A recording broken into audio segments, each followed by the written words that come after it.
What's up guys, it's Christian, and in today's video we gonna be talking about science.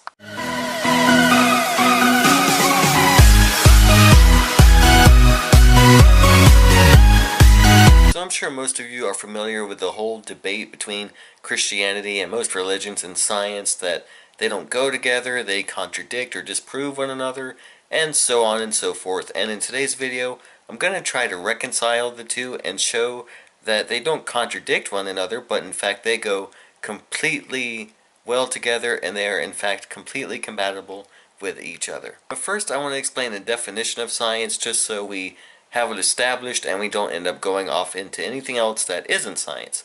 So the definition is the intellectual and practical activity encompassing the systematic study of the structure and behavior of the physical and natural world through observation and experiment. And so we won't be talking about anything that can't be experimented with and tested, and anything that can't be observed. So the first area I'll be dealing with is astronomy, and as I'm sure most of us know, the Bible often alludes to the great number of stars that are in the sky, and with that, let's take a look at a few verses that do so. So the first verse is Genesis chapter 22, verse 17, and it says, "I will multiply your descendants as the stars in the heaven, and as the sand that is on the seashore." The second verse will be Jeremiah chapter 33, verse 22, and it says, "As the hosts of heaven cannot be numbered, nor the sand of the sea measured, I will multiply the descendants of David and the Levites who ministered to me." The Bible also says in 1 Corinthians chapter 15, verse 41, "There is one glory of the moon, one glory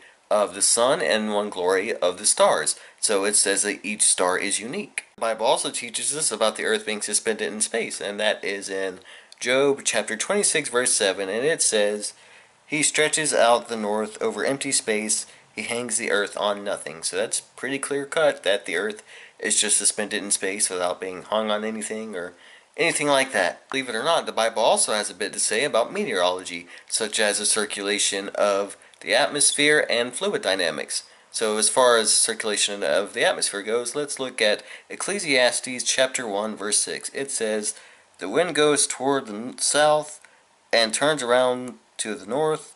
The wind whirls around continually and comes again on its circuit." So there we learn that wind goes around in a circuit, and so on and so forth. And as far as fluid dynamics goes, that is taught in Job 28:25, and says, "To establish a weight for the wind, and opposition by waters by measure." So since there are so many other areas of science to cover, I will probably just end this off here and turn this into a series if you guys would like. And so be sure to leave other areas of science you would like me to talk about. Be sure to like, comment, and subscribe. Contact me on all my social media stuff. Support on Patreon if you would like. And as always, thank you guys so much for watching, and see you guys in the next one.